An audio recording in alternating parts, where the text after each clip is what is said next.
They called it a gamble with devil. After the divorce, 7 months pregnant and discarded, Caroline spent her last cent on the Gallo estate, a crumbling Art Deco mansion that had been a Mafia don's fortress in the 1950s. Everyone said the house was cursed. The structure was collapsing. The secrets were deadly. But what Caroline found hidden behind the kitchen pantry wasn't just a gangster's ledger or forgotten loot. It was evidence of a conspiracy that reached into the highest halls of power, a truth buried for 60 years. One that would turn her from a woman with nothing to lose into the most dangerous person the syndicate had ever tried to silence. Before we begin, subscribe for more riveting stories and tell us in the comments where you're watching from. The first night, Caroline learns that silence has a weight. She drags her suitcase across the marble foyer, the sound obscenely loud in the cavern of the entrance hall. Her back aches. The baby kicks against her ribs like it's trying to escape before she makes a terrible mistake. Maybe it already knows something she doesn't. The electricity doesn't work. Of course it doesn't. She finds candles in her bag, the emergency kind she packed when she still thought emergencies with things like power outages, not buying a dead mobster's mansion while 7 months pregnant. The main parlor still has furniture, surprisingly.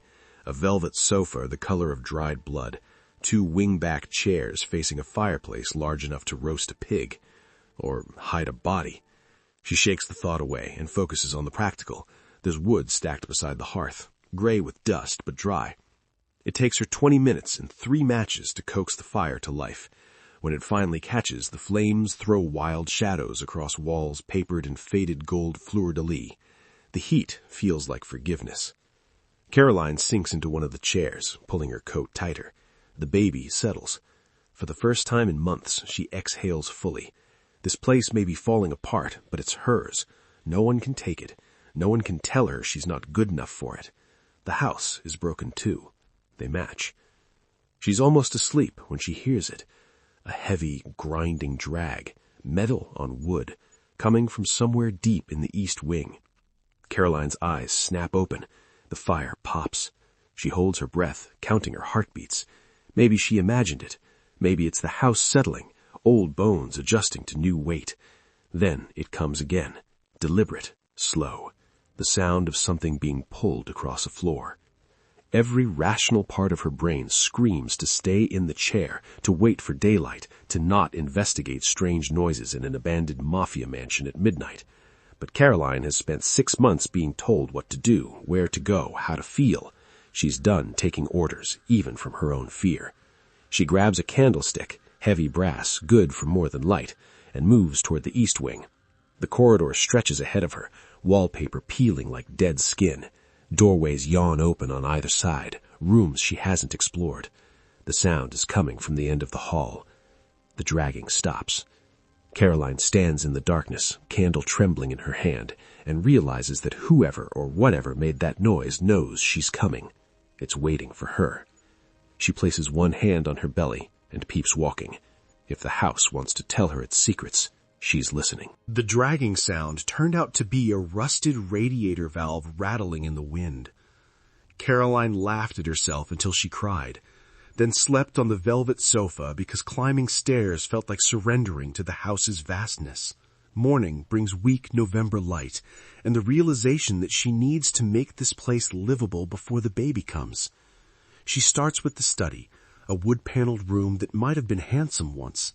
Now it's a graveyard of water-stained books and broken furniture. The bookshelf takes up an entire wall, floor to ceiling, sagging under decades of neglect. Caroline pulls volumes down by the armful, sneezing at the dust, sorting them into piles. Keep, trash, maybe. Most are ruined beyond saving. Pages bloated and foxed, spines cracked like old bones. Then she finds it wedged between a rotting encyclopedia and a stack of racing forms. A hardcover with a midnight blue jacket, remarkably intact. The title gleams in faded silver, The Blue Dahlia by Raymond Chandler. Caroline almost tosses it on the keep pile, but something makes her open it. The pages fall apart at the center, and she realizes they've been hollowed out, carved away to create a cavity. And nestled inside, wrapped in oilcloth, is a key. It's smaller than she expected, delicate almost. made of tarnished brass with an ornate bow etched with a pattern of roses, the kind of key that opens something important, something meant to stay hidden. Caroline's pulse quickens. She turns it over in her palm, feeling the weight of it, the promise.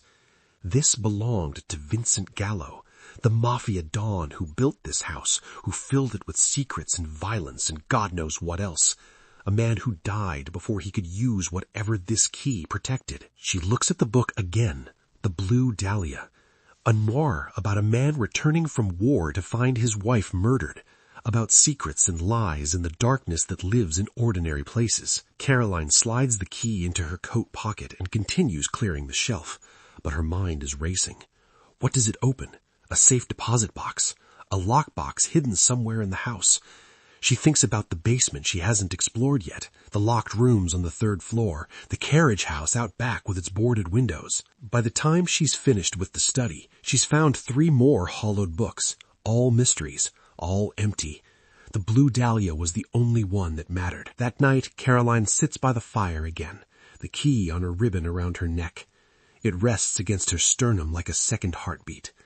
The house creaks and settles around her, and she imagines it whispering, "You found the first clue, now keep digging." She will.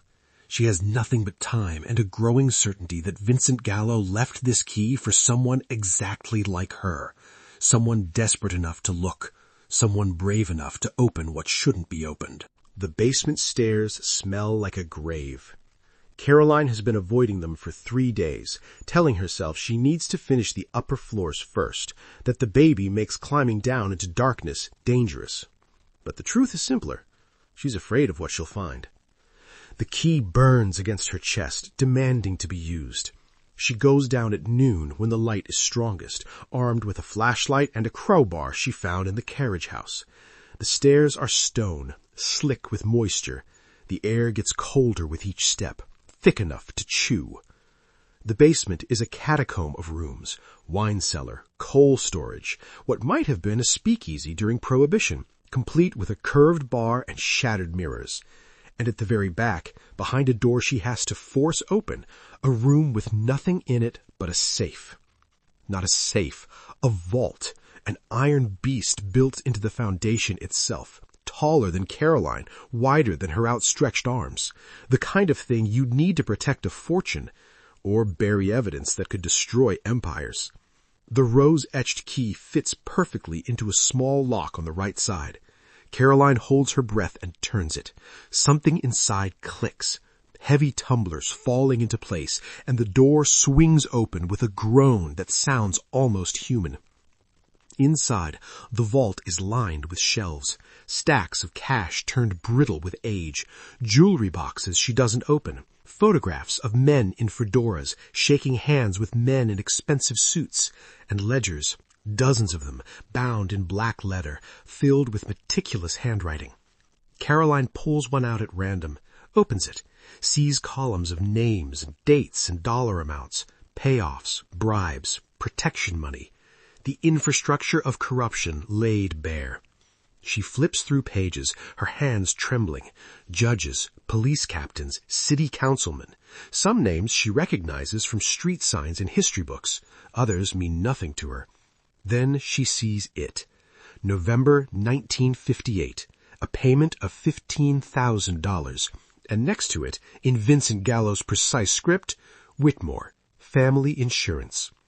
Whitmore, her mother's maiden name. Caroline's vision tunnels. She sinks to the cold floor, the ledger clutched against her chest. Whitmore, her grandfather. The man who died when her mother was 12, leaving the family destitute. The man her grandmother never spoke about except to say he'd made bad choices. She turns the page with shaking fingers, finds more entries. Whitmore, construction permits, dock access, police interference. Her grandfather wasn't just on Gallo's payroll, he was deep in it, part of the machine. Caroline sits in the vault, surrounded by the skeletons of old crimes, and realizes the house didn't choose her randomly. This was always her inheritance. Her blood has been mixed with this foundation since before she was born. The baby kicks hard, as if it feels her horror. Or maybe it's trying to tell her something. That knowing the truth, no matter how ugly, is better than living in someone else's lie. She gathers the ledgers in her arms and carries them upstairs into the light. The black SUV appears on a Tuesday morning, idling just beyond the iron gates like a patient predator. Caroline notices it while making coffee in the kitchen, the only room she's managed to make halfway functional. At first, she thinks it's a delivery truck or someone lost, but it doesn't move, just sits there, engine running, windows tinted so dark they look like holes cut into reality. She watches it for 20 minutes. It watches Ack. By noon, it's still there. Caroline's chest tightens. She tells herself she's being paranoid, that it's nothing, that pregnant women see threats everywhere. But her hands shake as she closes all the curtains on the ground floor. The SUV leaves at sunset, returns the next morning at 8 sharp. Caroline stops sleeping well.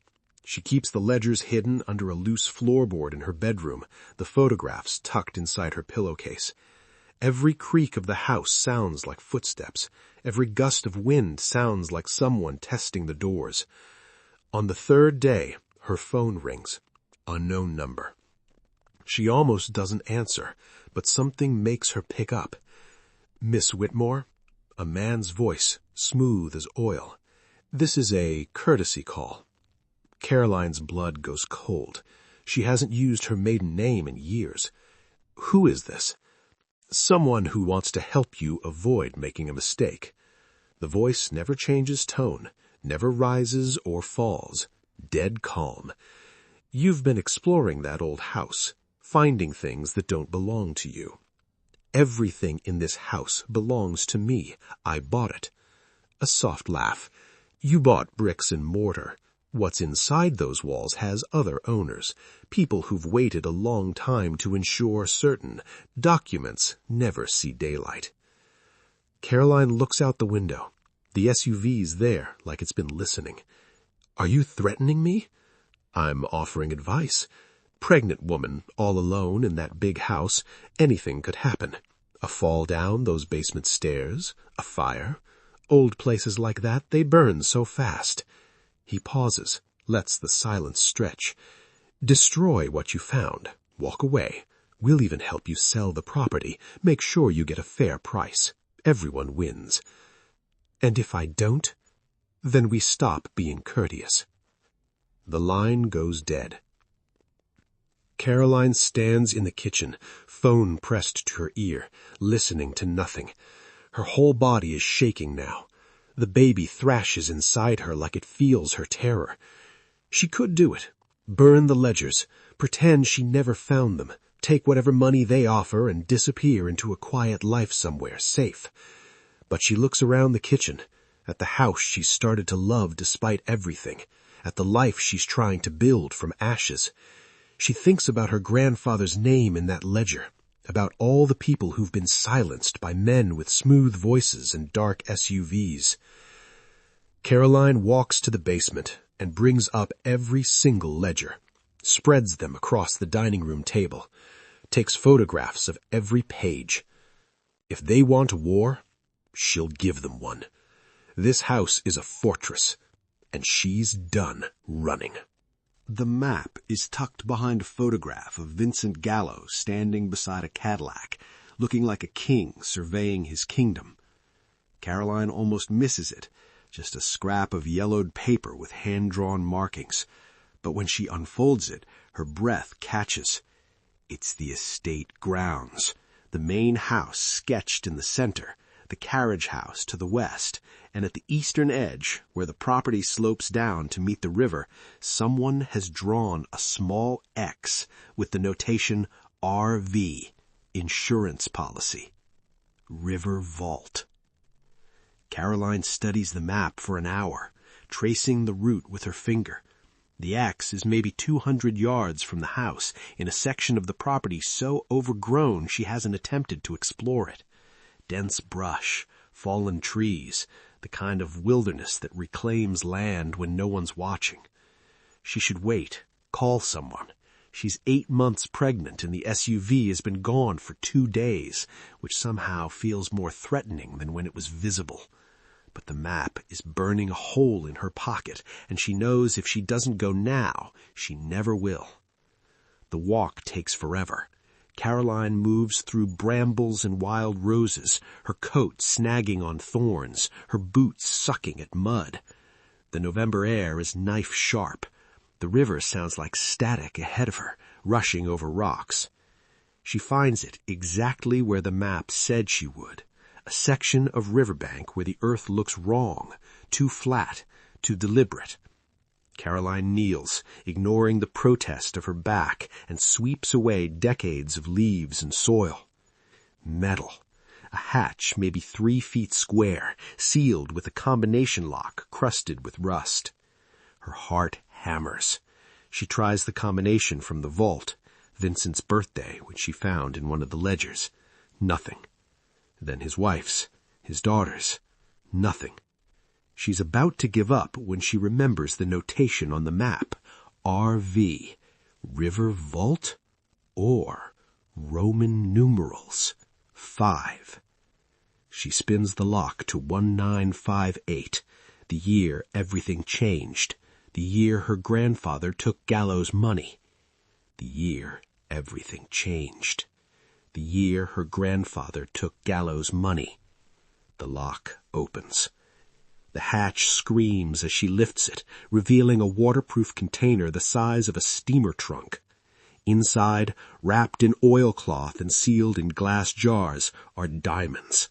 Hundreds of them, raw and cut, glittering like captured stars even in the gray daylight. Caroline stares at a fortune. The getaway money Vincent Gallo never got to use.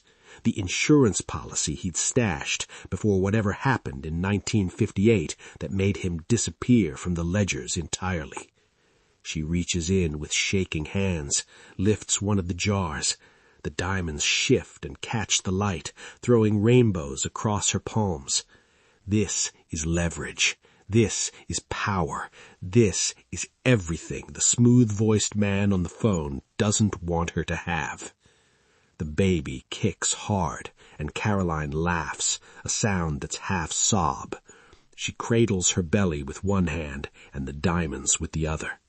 We're not going anywhere. This is our house now, she whispers to her daughter. Caroline sells 3 diamonds through a private dealer in the city who doesn't ask questions. It's enough to fund everything she needs and more. The first contractor she calls takes one look at the mansion and refuses the job. The second quotes her triple the normal rate, clearly trying to scare her off. The third is a woman named Rosa, who shows up in a pickup truck with her crew and says, "I've been waiting 30 years for someone to fix this place." Rosa doesn't care about the house's history. She cares about the work. Within a week, the estate transforms into a construction site. Electricians rewire the entire property. Plumbers replace pipes that haven't worked since Eisenhower was president. Carpenters shore up rotting joists and replace shattered windows with bulletproof glass that Caroline orders without explaining why. The security upgrades come next. Caroline hires a firm from 2 counties over, paying cash for discretion. They install cameras at every entrance, motion sensors along the perimeter, reinforced locks on every door. The iron gates get a new motor and an intercom system. The safe room behind the kitchen pantry, the one she'd discovered while tracing the house's original blueprints, gets upgraded with a steel door and independent ventilation. "Building a fortress?" the security consultant asks, only half joking. "Something like that," Caroline says. She realizes the truth one night while reviewing the plans spread across the dining room table. The ledgers aren't just evidence of old crimes. They're leverage, power. Every name in those books is someone with something to lose. Judges still on the bench, politicians' children holding office, families built on blood money who've spent decades pretending their wealth came from honest work. The smooth-voiced man called her ignorant, disposable, something to be managed and discarded. But he's wrong. She's not the one in danger. They are. Because she holds 60 years of secrets, and she's not afraid to use them. Caroline makes copies of everything, stores them in 3 different locations, writes a letter to a lawyer she's never met, explaining exactly what to do if anything happens to her. It's insurance, the same kind Vincent Gallo tried to create with his river vault. The black SUV comes back twice more. Once she walks out to the gates and stares directly at it, one hand on her swollen belly, the other holding her phone where they can see she's recording. It leaves within minutes. The house is nearly finished when Rosa finds her in the kitchen. "You know," she says carefully, "my sister's trying to leave her husband. He's connected, dangerous. She needs somewhere safe to go." Caroline looks around the mansion, at the rooms she's filled with light, at the fortress she's built from ruins. The house has been waiting for this, for her, not to hide, but to protect. "Bring her," Caroline says. "There's plenty of room." Rosa's sister arrives on a Thursday afternoon with nothing but a black eye and a garbage bag of clothes. Her name is Maria, and she flinches when Caroline opens the door too quickly. She's younger than Caroline expected, maybe 25, with the kind of beauty that's been used as a weapon against her. She stands on the porch like she's waiting for permission to exist. "Come in," Caroline says, and something in her voice must be right because Maria's shoulders drop an inch. Caroline gives her the blue room on the 2nd floor, the one with windows facing the garden and a lock on the inside of the door. Maria examines the lock for a long moment, testing it 3 times before she seems to believe it's real. "You can stay as long as you need," Caroline tells her. "No one gets through those gates without my permission." That night, Caroline makes dinner for 2. Nothing fancy, just pasta and bread, but Maria eats like she hasn't had a real meal in weeks.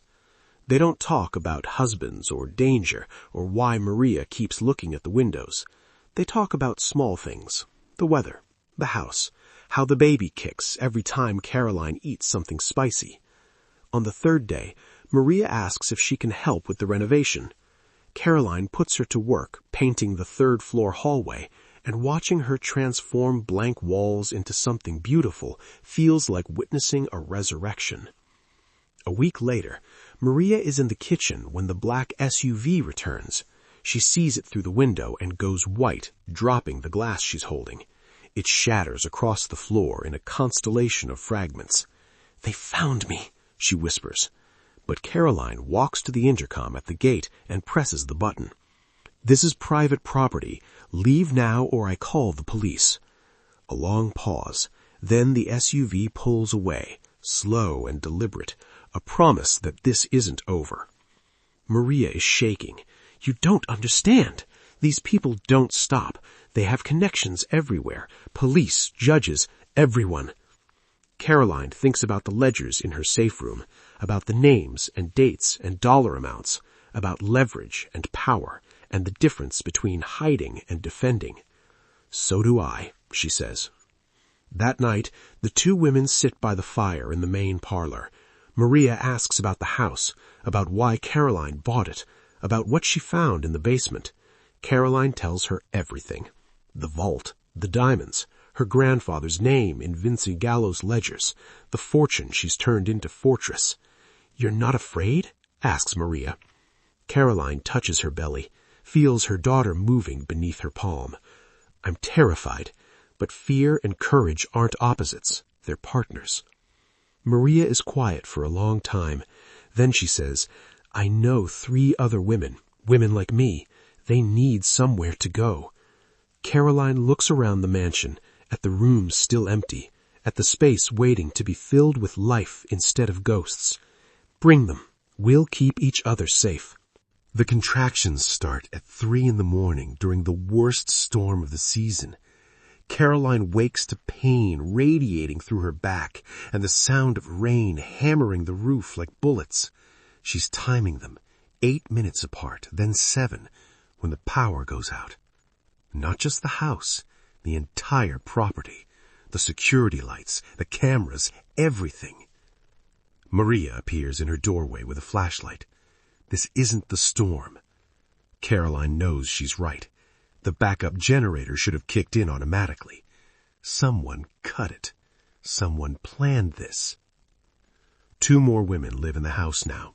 Jen, a nurse fleeing a police officer who thought his badge meant ownership, and Sophia, barely 19, running from her father's business partners. They gather in Caroline's room while the contractions intensify, while the wind screams and the house groans. "We need to get you to a hospital," Jen says, but they all know that's not an option. The driveway is a 1/4 mile of darkness. The black SUV could be anywhere. Then they hear it, the sound of the iron gates being forced open. Sophia runs to the window. 2 vehicles, maybe 6 men. Caroline's water breaks. The pain is blinding, but her mind stays sharp. Safe room, behind the kitchen pantry. Code is 1958. "We're not leaving you," Maria says. "You're not." Caroline grips the bedpost through another contraction. "We're all going. Jen, grab the medical supplies. Maria, the ledgers. Bring everything. Sophia, call 911 and keep calling until someone answers." They move through the house like a unit, supporting Caroline between them. She can hear the men outside now, testing doors, their voices low and confident. They think she's alone, helpless, easy prey. The safe room is exactly what Vincent Gallo designed it to be, impregnable. Steel-reinforced walls, independent air supply, a phone line buried so deep no one can cut it. Maria seals the door behind them just as they hear glass shattering downstairs. Jen spreads blankets on the floor. "Caroline, I need you to breathe. Focus on my voice." The contractions are 3 minutes apart. Caroline can hear the men searching the house, destroying what they can't find, shouting her name like it's a curse. She thinks about Vincent Gallo, about her grandfather, about all the secrets buried in this foundation. "They're not taking this house," she gasps between contractions. "They're not—" "Push," Jen says. Above them, the men rage and threaten. But down here, in the room built to protect what matters most, Caroline brings her daughter into the world. Eleanor arrives screaming, furious at the chaos, and the sound is the most beautiful thing Caroline has ever heard. Maria holds the phone. "Police are coming! 10 minutes!" The men upstairs hear the sirens and run. By dawn, they're gone, and Caroline emerges from the safe room with her daughter wrapped in her arms. The house is damaged, but standing, undefeated, just like her. 6 months later, the house has a name. The neighbors call it the Gallo Light Sanctuary, but the women who live here call it home. There are 8 of them now, plus Eleanor, who's learned to roll over and grab at anything shiny. The mansion that once held secrets and violence now holds laughter and the smell of coffee brewing at dawn. Caroline stands in the rose garden on a May morning, watching sunlight turn the dew into diamonds. The garden is her project, the one corner of the estate she's claimed as entirely hers. She's planted 24 bushes, their blooms ranging from white to deepest crimson. They've thrived in soil that once hid so much darkness. She carries the brass key in her pocket, the one that started everything, the rose-etched key that unlocked Vincent Gallo's vault and somehow her own future. The trial happened 3 months ago. Caroline testified about the ledgers, about the conspiracy that stretched from 1958 into the present day. 2 judges resigned. A state senator went to prison. The smooth-voiced man turned out to be someone's grandson, carrying on the family business of intimidation and erasure. He's in prison too now. Caroline's lawyer had suggested witness protection. She laughed. "I already have the most secure house in the county. Why would I leave?" Now she kneels in the soft earth and digs a hole beneath the oldest rosebush, the one that was here before her, before the neglect, maybe even before Vincent Gallo himself. She places the key at the bottom and covers it with soil, pressing it down with her palms. Some things need to be buried, not forgotten, but laid to rest. On the porch, Maria holds Eleanor, bouncing her gently while the baby gurgles and reaches for the wind chimes. The sound is delicate, Musical, nothing like the dragging and groaning Caroline heard on her first night. This house has new sounds now, new stories. "You ready?" Maria calls. Caroline stands, brushing dirt from her knees. Today they're meeting with the architect about the expansion. The carriage house will become a counseling center. The east wing will have 6 more bedrooms. Women keep calling, needing sanctuary, and Caroline refuses to turn anyone away. The mansion isn't haunted anymore. It's alive. Eleanor squeals when she sees Caroline approaching, arms outstretched. Caroline lifts her daughter, breathes in the scent of baby shampoo and innocence, and looks at the house that chose her, the fortress that became a haven, the tomb that became a birthplace. "Your great-grandfather made mistakes here," Caroline whispers to Eleanor, "but we're writing a different ending." The rose garden blooms behind her, petals opening to the sun, and somewhere beneath the oldest bush, a brass key rests in darkness, its purpose fulfilled, its story finally complete. The house stands tall, the women within it stand taller, and Caroline, who once had nothing, now has everything that matters. Before you go, if this story moved you, please subscribe to our channel for more powerful stories of resilience and transformation. Hit the like button, share this with someone who needs to hear it, and tell us in the comments, what would you have done in Caroline's situation? Your support helps us bring more inspiring stories to life. Thank you for watching. And remember, sometimes the most broken places hold the greatest potential for rebirth.